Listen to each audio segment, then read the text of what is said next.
Hi, this is NAKIA Robinson, author of You Call That Love, and I'm live with Jerry Royce. Hello, and thank you for stopping by. I'm your host, Jerry Royce, and welcome to Positive Power 21 Network, where you get your positive on. This is a worldwide podcast for growth, wealth, and success. Thank you. Positive Power 21.org, Internet Radio.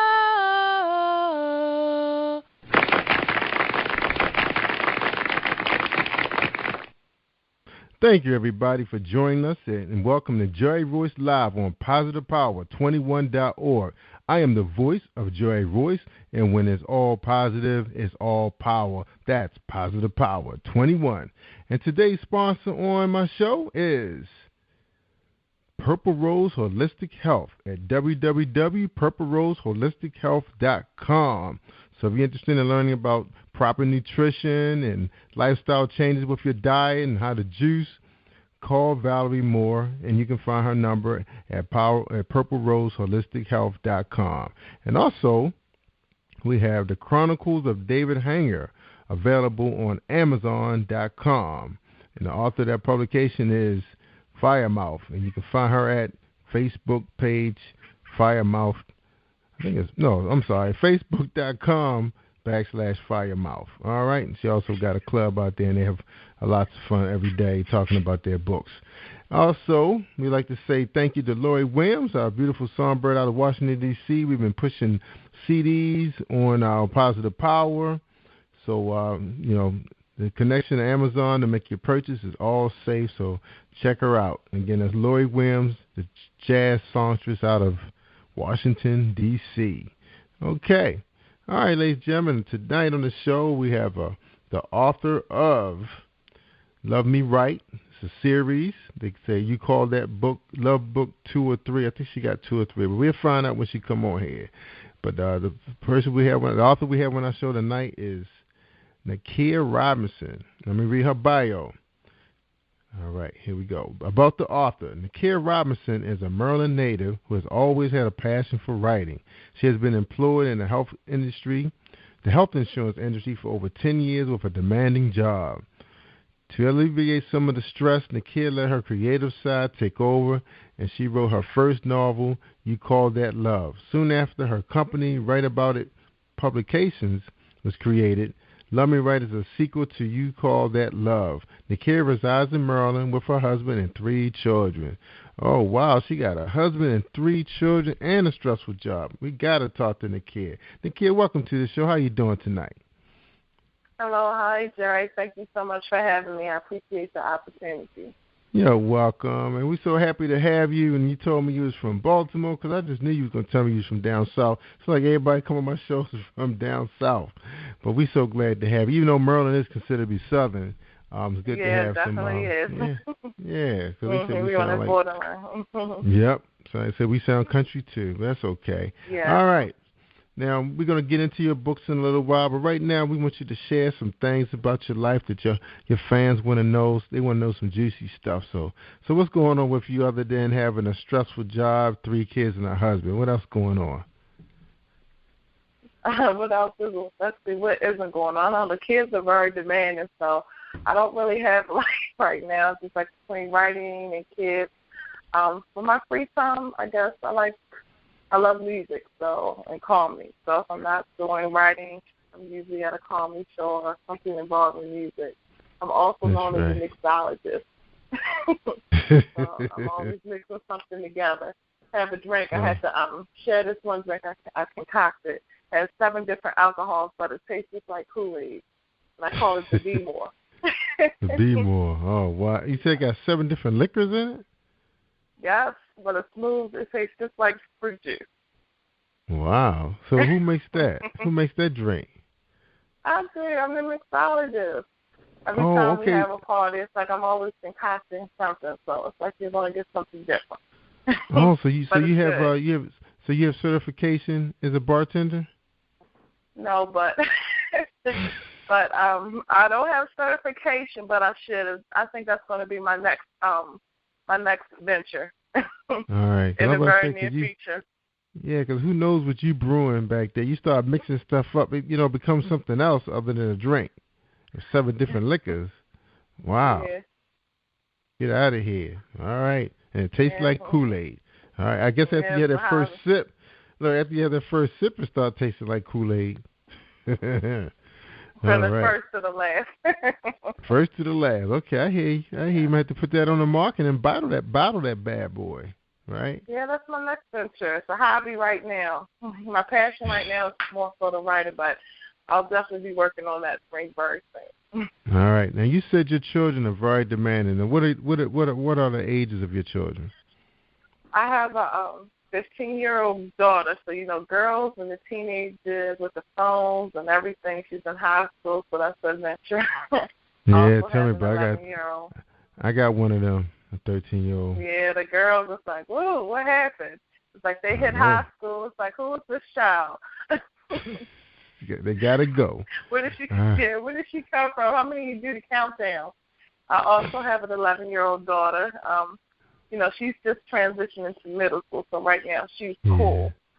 And then I have an 8-year-old son. That's the busy one. He has me in karate and baseball, so it's like usually when I get off, it's like, okay, baseball practice and karate. So it's always on the go. That's right. Because I have a 11-year-old son, and he said he's going to play for the NFL, so he's actually working out with a coach right now 3 days a week at one of them facilities. I said, okay. So I guess I just got to entertain it because he can't say I didn't support him, right? All Definitely. Right. And I know what it's like to be running them around because my daughter 13 and she was doing taekwondo and I think ballet at the same time. And then when the summer comes, you think you're going to take a break, but then you got to run them to summer camp and they want to have stuff, trips and all that kind of stuff. So it seems like you're working harder during the summer with them. So I know what you're going through. Yeah. All right. Now, what about your husband? Is he a demanding kid also, or he's cool? He's helping you out? My husband's actually helping me out. He does the promotions on the street. He's what I call my street king. He sells on the street while I'm at home creating. But he's more of a vocal piece than I am. It comes naturally for him because he's a promoter. Oh, all right. Okay. So he know how to get the job done around the house. Okay. Yeah. All right. So you work for the insurance industry. I know that's like because I work for the health insurance industry too with the government, and I guess you're working with less people, more workload, right? Definitely. Yeah, and they're always trying to say, do more with less. Yeah, right. Exactly. Good. So what's the comfort of the job? The coworkers, helping somebody out. What brings you happiness in the job? You got to find something somewhere to motivate you. Well, yeah, you know what? I will say it's a little bit of mixture because the coworkers, a lot of my coworkers now know that I write and say, where do you get this stuff from? And it's like, I don't know, I guess since I'm dealing with health industry, I'm thinking, okay, what's the story behind this person that I'm, whose case I'm working? So I guess that gets my creative juices flowing, like looking at a case, and I say, So it has its benefits. It drives me crazy, but it's also beneficial as well. Like if I didn't have that stress, then I never would have gave birth to my novels. That's right. Now, how did you get into writing? I mean, was this something you always wanted to do when you were in high school or even before that time? Actually, it was before that time. I started out in 8th grade. My first piece was Please Don't Hit Me. Pretty much it was talked about child abuse. And I won. It was my first piece I've ever written, and I was excited because I won an award that year in English. I had a trophy and everything. It was like Creative Writer of the Year, and it was featured in the newspaper for my middle school. Wow! So you were motivated from the start to be a writer. Yes. Now, was there something you wanted to do? Say that again.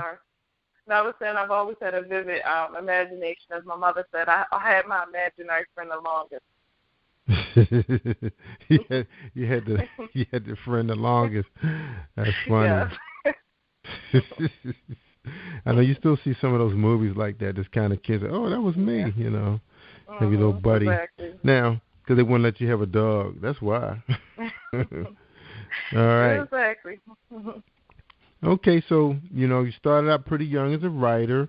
I mean, was it any like aspirations to do it like full time, or you say, okay, maybe I get a job, and in that job I'll write? Is that the case right now? You actually do a lot of writing on your job, and policy or something? I don't do a lot of writing at my job, but I definitely get inspired at my job from talking to people. Just it's something that I definitely want to take on more full time. But honestly, I get inspiration from my job because while I'm working the case, I listen to music constantly all day long. And it's like my first book started out from a song. I was listening to Michelle Indigo Cello outside my door, and I was thinking, I wonder how the video will go for this. And then it's like, okay, if I was to do the video will go this way.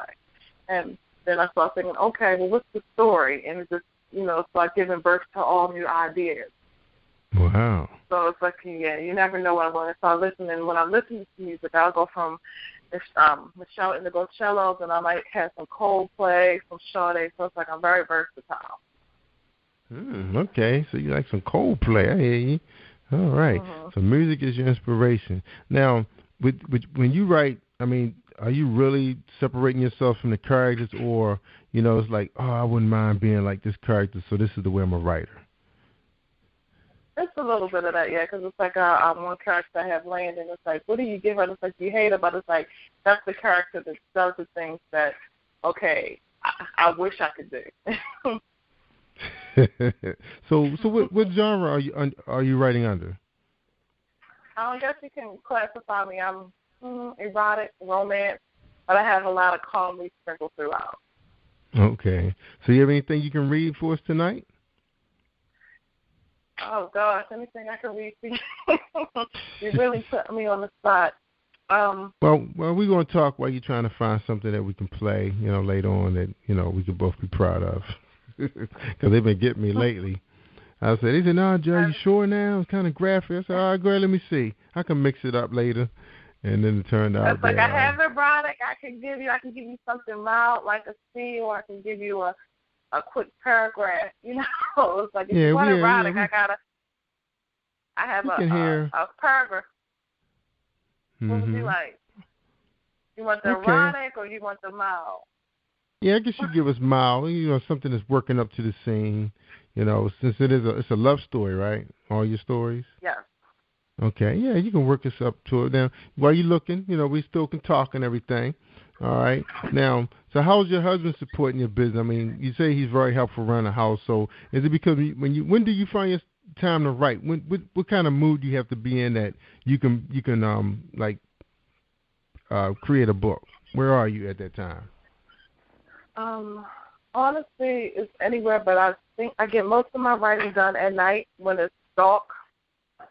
I like it dark with some wine and music in my ear. And it's like I'm using it all nighter. So you can write while you're drinking? I could barely publish graphic design when I'm drinking. So wait a minute. I'm a mixologist, so it's like it relaxes me. That's why I was able to pick out 4 books a year because of that. It relaxes me. The wine relaxes me, and then it's like mixing up drinks. So it's like turn off the lights, have the music in my ears, and I just let my fingers hit the keys. And that's why 4 books later in a year. Wow. So these books are already in you, so by the time you're writing, you already pretty much know where they're going. What's going on with that process? Yes, usually like with my books, I start from the end and I work my way back. Oh wow, that's interesting. So right now you have a book in you right now. I sure do. Because I just finished book 4. Finished book 4. Book 5. Book 4, honestly. Yeah, book 4 I finished probably a month ago. Book 5, I said I'm going to take a 3-week break, but I'm like itching to start book 5. So I'm pretty sure I'll start book 5 by Monday, if not sooner. But I already have the ending plan for that, so I'm just working my way back. And I have probably in the series that I have out now, I have probably at least 2 more books coming from that series. Wow, that's that incredible. I already have in my head. So all of your books averaging around because I'm showing 287 is your length. So all your books pretty much that long? Actually, the 287 is my minimum. That my first book was 302. The second one was 317. That one 287, and then I have the other one that's probably going to be around the 290. So they're ranging anywhere between, I'm going to say, 65,000 to 90,000 words. Whoa. And you're doing your books in paperback and Kindle. That is fantastic. Yeah. All right. Now, one of your books, there's only 3 left. You called that Love. That's what's that? That was your second or third book? You Call That Love was the first book. That's what started it out. November 29th when this book was released. Now you have like 23 reviews. Now it looks like all your fans do tend to write on all your books. So that is great. That is great. So how is that helping you, when the fans come out to the site and he writes something, nothing bad, because you got 5 stars pretty much all the way across, 1 4-star. How does that help with sales? I mean, it helps with stuff because I'm like, okay, it must be good, but it's inspiration, and it's like, it helps me because it's like, well, your book's good, and it's like, it helps with stuff. So, well, if you don't believe me, you can check it out on Amazon. It's 5-star review.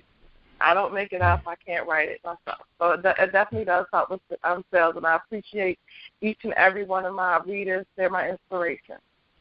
Good. All right, now that's a good question. Now, do authors go out there and write their own reviews or ask people to do it, or they being honest, hey, I'm not going to lie. I can't speak for every author. I know I haven't written a review for myself. I hate the spotlight. I'd rather just write.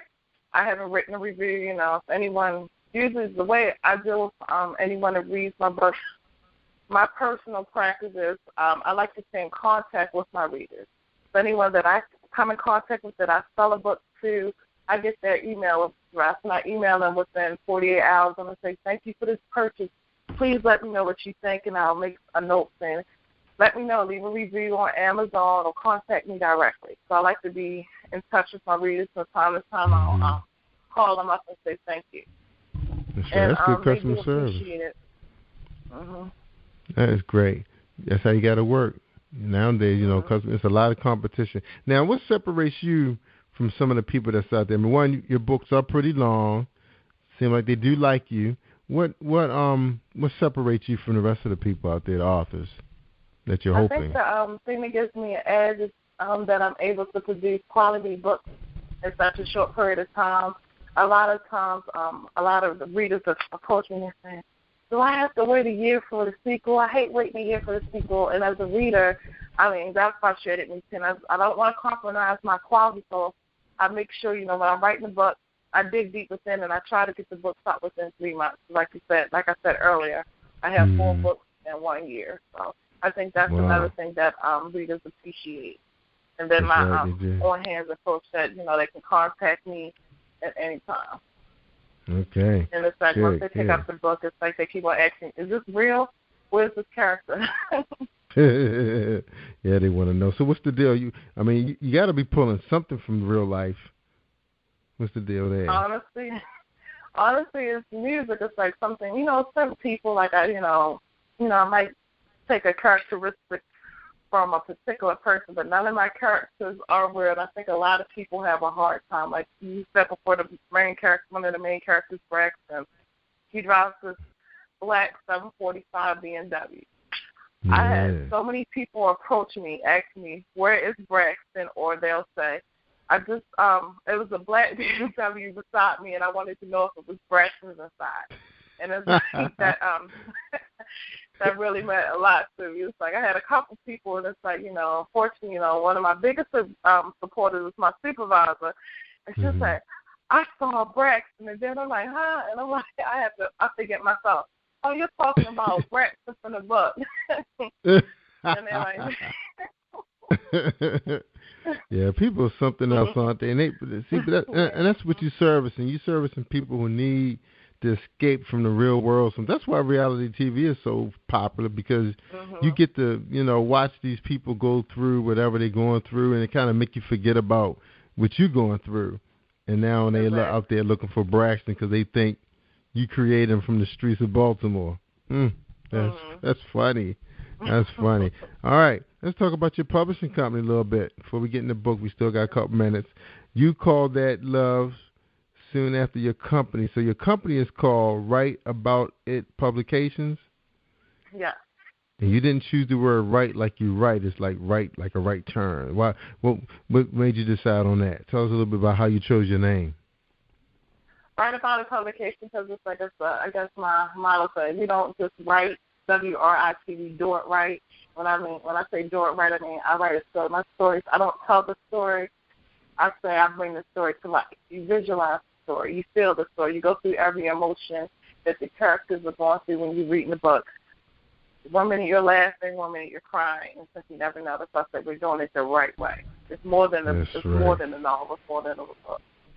That's right. All right. That's how you do it. Feeling it. All right. Now, so do you have any authors on your publishing house, or you pretty much just getting started with it? I'm just getting started, like I said, pretty much a year, but I do have an author that I am working with. That project will be coming out in the very near future. Good. And I'm definitely going to be looking to expand and add other authors, probably more so towards the end of this year. Yeah.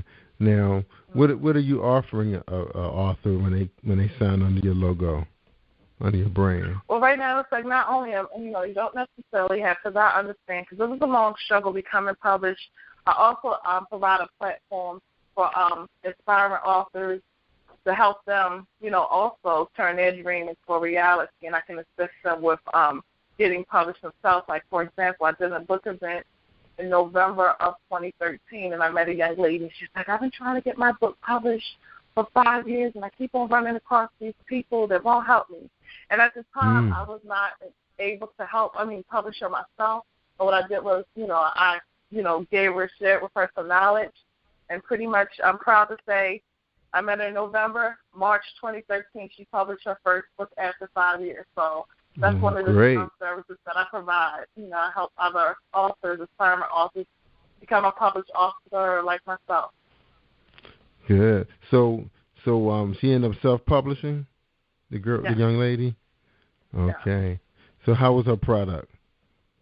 Was it a good one? Her product, she's receiving very good reviews, and she's working on her second book. All right. So you're going to bring her under your company? She's going to do her own company. Like I said, I'm still trying to get some things found out, because I take this as a passion in any one project. I want to give them the full attention that I would give my project, because it's a representation of my company. And that's why I said I need a little bit more time to settle things on my end. That's right. It takes time. It does. That'll be definitely in the near future.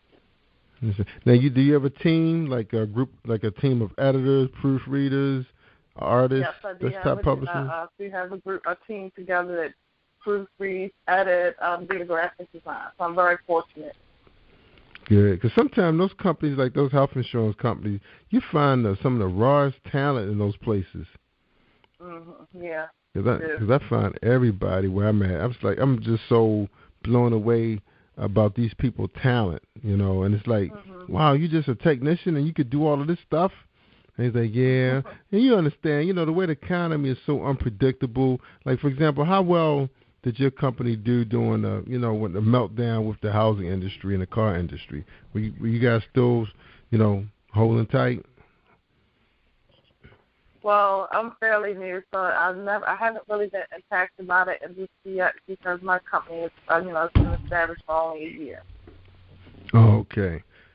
Okay, so you said the insurance company is a new job for you? I'm sorry. I'm thinking you're talking about the publishing. With my insurance, insurance is helps. It's steady. Yeah. Because I know. Yeah, because it's kind of hard to focus on your hobby when you're worried about your primary job, not making it, because the recession was taking no prisoners. So, so you got to kind of hustle. Now, right now, times are looking pretty good. People spending money, people reading, people trying to get away, because like most companies do more with less. So you're doing more than one job, family. So when you get home, you kind of need to find that, that relief. So either you're watching TV or you're reading a good book. Now, like anything, you got people who are into series or what they call marathons. And this is so funny to care. People, everybody does. Remember we started out doing that marathon MTV thing? Yeah. What was that show called? My World, The Real World? What was it called? Yeah, Real World. Yeah, Real World. Yeah, everybody started. I remember my wife and I, we first got married. We laying on bed on Sundays just like bam, bam, bam, because not no football. Bam, bam, we're just doing as many as you can until it's time to get ready for work. Now people do it with Netflix. I don't really do it too much with cable like I used to. I never done it with Comcast. I always had my marathons with Redbox. Okay. And I mean, maybe I'll pull 3 movies. It seems like for some reason I can never find 3 good movies I've never seen on cable for some reason. But you go to Netflix, Netflix, you're like, wow, look at all these movies I missed. So anyway, people are doing marathons with podcasting now. They just sit and just listen to show after show after show after show. It's even forcing some people to go out there and buy nice Bluetooth headphones so they can sit back and relax, listen to anything they want, on podcasts. What's going to happen when, after a person finishes reading your first, second, third, fourth release and there's nothing else there? Are you going to find the authors that you choose? Are they going to have a similar genre as yours, or you want to bring them all under differently? Different genres. I'm going to bring them all differently. My main concern is that the story, it's a story that comes to life. So it's definitely going to be different genres, but I just want to make sure that quality is there. That's right. As long as it's a good story. Because that's all people want to read is a good story, one that they can really relate to. So, in other words, they come under your house and they can download the books, 4, 5, 10 books while they're going on vacation. Bam. They happy. What's going to happen? Are you planning to grow your publishing company from the one and yourself, or are you just trying to take it day by day? I'm definitely trying to grow. I'm adding new things to it. For example, like with my first book, You Call That Love, I'm definitely trying to do something different. I have 2 songs that were written specifically for that book. I have that was produced. I have a trailer for that book, so I definitely want to turn my book into a play. And a movie later on down the line, but I'm definitely trying to stand out and do things differently. Good. I'm definitely going to grow. You never know what you're going to get. That is true. And speaking of plays, in case I forget to tell everybody that there is a play coming to Baltimore called God Favors Me, written by Zenobi Sampson. And that'll be coming pretty soon. All right, we're at the top of the hour, 10 o'clock. Now, I don't have no music to play for nobody, but we're going to talk about NAKIA Robinson. All right, we ready to talk about your book now. The latest release, which was released, March 2014 this year. Love Will Never Do. Now, you do have you got 3 reviews out there right now, and you're running out of books, according to Amazon. There's like 2 in stock these days. The 4th book is All for Love. That'll be out next week. I was just having a technical issue with. Yes, I had the technical issue with the cover. That's why that one isn't released. But the book is done and it's ready to be released. But it'll be out next week. All right, and people, you can buy the book brand new. Now, I'm not sure who's selling it for $4.99, but it looked like it's $4.99. Was You Call That Love? $4.99 for Love Me Right. Yeah, and then you got another book. What's his prices? All right, here we go. Now I'm on your reviews right now. All right, we're gonna check one of them out. Now they gave you 5 stars, and they said the kid keeps you on the edge of your seat. This book is filled with twists and turns. Once you start, you can't put it down. I read this book in 1.5 days. Man, she must have took off from work. The end had me saying, oh, no, she didn't. NAKIA gets better and better with each book she writes. if you want a great read all 3 books. Wow. So all 3 books. Now, how are you writing your books? I mean, do you have to read the first book in order to understand what's going on in the third book? I touch, but it's best to read the first book from the beginning so you can understand the story. It is best. I mean, I mentioned things that happen in book 1, book 2, but it's best to start from the beginning. Okay. So you can get an idea, get an understanding of Braxton, the many layers of Braxton, and experience everything. Like I said, it's so much, idea. Like so much going on. Yeah, that's a good move there. Now, I don't know what it was posted on the right-hand side of Amazon, but I'm seeing that your paperback books are going for $12. Okay, your Kindles were $4.99. Your paperbacks are $12.46, $12.50. Who knows why Amazon did that? Then your newest book is actually less than the other 2 books. It must be running a special because you're running out. All right. They got a 20-hour special order thing going on. So they must be doing some kind of special promotion for you.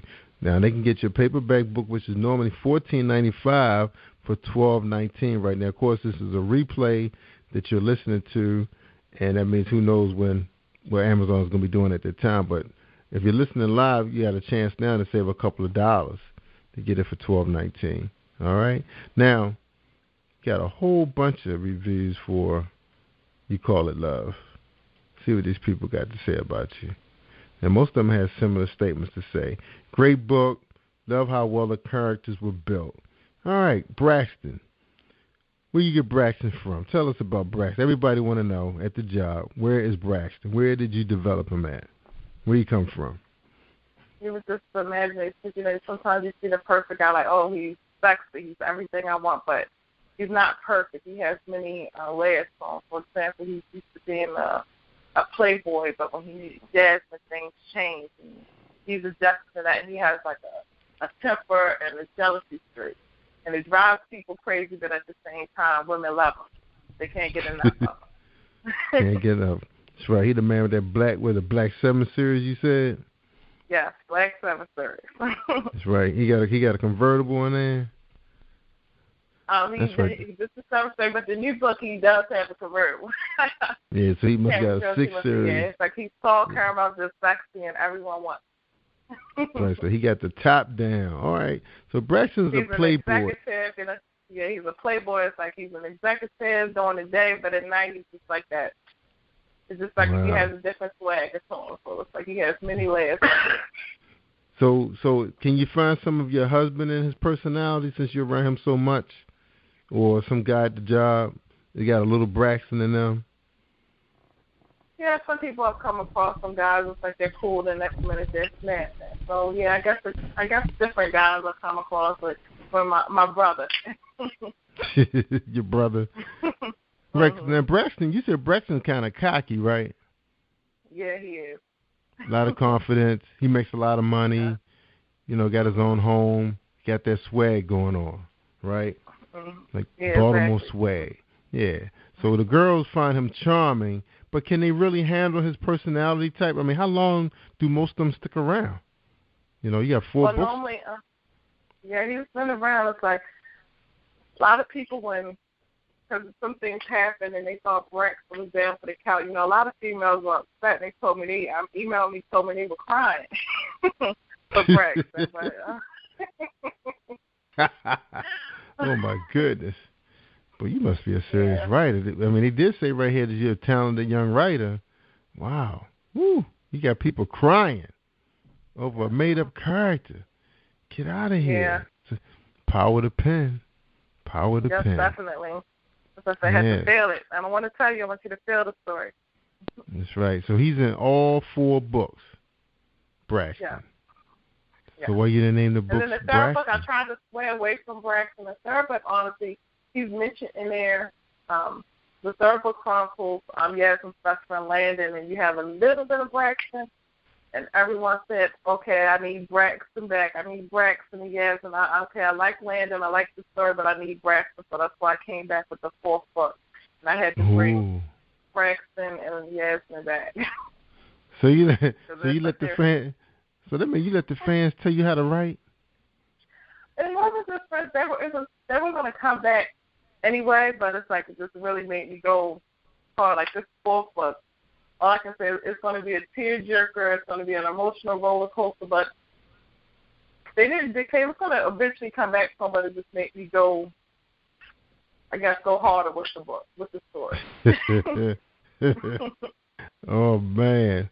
All right, well, tell us about the female lead in this book. You do have a female lead in this latest book, right? Yeah. Okay, tell us a little bit about her. The main character. Yes.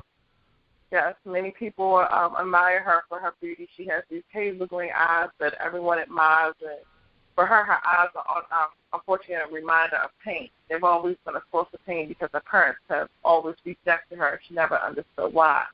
It's like she's beautiful on the outside, but on the inside, she doesn't see that person. She sees an ugly person. When Braxton comes along, he's cocky and things, and it's like he's honestly the first person to make her feel beautiful. And I think that's what a lot of females and my readers can appreciate. Like, oh my gosh, they feel sorry for Yasmin, but it's like Braxton is kind of doing these things. Yeah, so you wrote the heck out of Braxton. All right, now you ready to read something for us right now?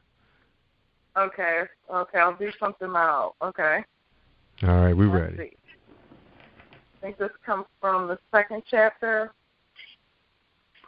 Let's see. I sat back enjoying the music. They were playing Nelly's Hot in Here. It definitely was the truth. I decided to let my eyes stroll around the club. As I was strolling, I saw him, and I swear my heart skipped beats.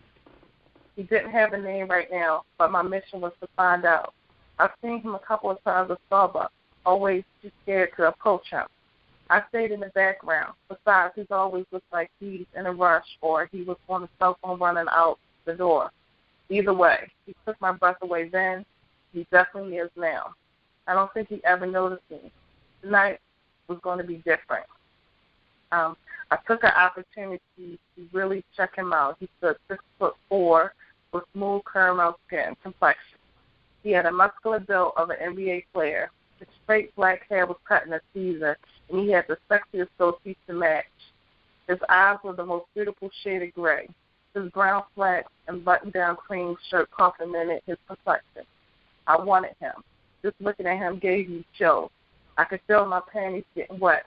Just when I thought it couldn't get any better, he looked up, and our eyes connected.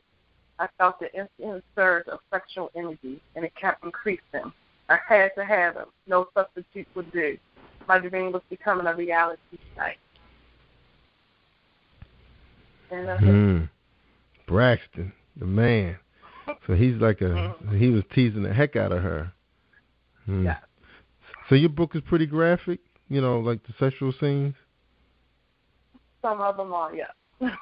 I do have some on there. Some sexual scene. I have this one part where I just say, you'll never look at the candy the same. All right, let's hear that bad. But you said this one not too graphic, but it's like kind of. It's some parts of graphic. It is very detailed. Like I said, you have to feel the emotions, so I can be detailed. And so nothing on page soft. 47, and that's the one I say, you never look at the candy the same. Whoa, man. So you guys got to get it. You got to buy it, to hear it, to read it. That would never do. Now, when you click on your book cover, how much are they showing, of your book? Is it like one chapter? Let me see. I believe Amazon shows like 2 chapters maybe. I'm not sure, honestly. I think they may show 2 chapters. Yeah, let's see. It's coming up now. Book cover is beautiful. And let's see how many pages are they giving you. Oh, you got to click these little things. Let me see if I can get it to go backwards and tell me. Okay. Well, yeah, I did go backwards, but it took me back. It didn't take me to like the. So look, they did give you a lot to read. Now there is some stuff in here. The first chapter. So you got off in the first chapter already, huh? Yeah. Break it down. That's the first chapter. All right. Let's see what is happening here. Did you start out with a sex scene? No, I did not. Okay. Yeah, some of them authors do. They come out of the gates like that. All right. Okay, so there's a lot of, deceit and cheating in your book? No, it's not a male bashing and not cheating or anything like that. No, it's just interesting. If something traumatic happens to Yasmin and things start spiraling out of control and he pushes Braxton away. And, Very good. All right, we're happy for you. Happy for you. And we're expecting to see a lot more. And, please let us know when you're about to release a book so we can get you there, get you to plug your book and everything. Get you some hot sales. So you can, you okay? Yeah. All right, good. All right, well, we're at the end of our show. If you got anything left there, you can go ahead and, you can close out the program for us. But we want to say thank you so much for joining us at Joy Voice Live and Positive Power. And I hope our fans will come out and support you. All right? And I thank you again so much for allowing me to speak about my characters. Anyone who has any questions who would like to hit me up, you can reach me on Facebook at nakia.robinson.35, I believe it is. I love to speak with anyone, talk to any readers, or if anyone's looking to publish their books, they can please hit me up at my website also, www.writeaboutitpublications.com. That's right. And I thank you again, Mr. Jerry Boyce, for allowing me to come on your show today and talk about my novels. Yeah, we enjoyed having you, Baltimorean. Now, any plans to visit any book festivals through the summer season? And you got the Baltimore Book Festival coming up in October, which everybody's going to be hanging out. So what's your plans for traveling, to show your book off? I'm interested. I'm going to a book event in New York. Not the Harlem book event, but there's another book event the week after I'm going to at Times Square. I'll be at that's at a natural hair show. Also, I had a call from I have my book in Jersey, also Source of Knowledge. They've shown me a lot of love. Miss Patrice and Dexter from Source of Knowledge in North New Jersey. My book's been in that store, and I had a call a couple weeks ago. Someone wants me to come out to a book club, one of their book clubs. They're hosting a book club in Jersey, so I'll be doing that. Also, there's another event in New York that I was invited to, and I've been invited down in Virginia to a couple of book clubs. All right, good. So, right, those are pretty, short drives, get there and come on back. Now, that Times Square sounds pretty interesting. So that's outside or inside one of the retailers? It's inside. Okay. Inside, what is it, Marquis Hotel? Yeah. Oh, wow. That's going to be nice. All right. Well, NAKIA Robinson, ladies and gentlemen, check her book out. She for sale. She got some, you want to spice it up. Things getting slow around the crib. Pick up a book. Love Will Never Do. You read a chapter. She read a chapter. Because right now I'm starting to hear that psychiatrists are introducing couples who's having a little trouble in the bedroom too. Romance novels and erotica. So, people are putting their hands on them and trying to steam things back up again. So we appreciate you, NAKIA. All right? Thank you. All right. This is Jerry. Yes, right. This is Jerry Voice Live and Positive Power 21.org. Thank you for joining us, ladies and gentlemen, and we hope you continue to join replay and share with your friends. NAKIA Robinson, Love Never Do, Baltimore, Maryland. Good night, everybody. Thank you for tuning in to the Positive Power 21 Network. Team 21 would like to thank you all for tuning in, and please spread the word and tell a friend. This is Jerry Voice at Positive Power 21, where we get our positive on.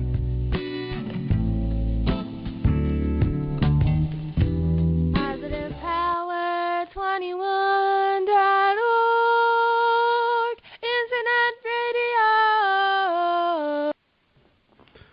Thank you, ladies and gentlemen, for tuning into my broadcast. That's a wrap. Take care and have a great 4th of July.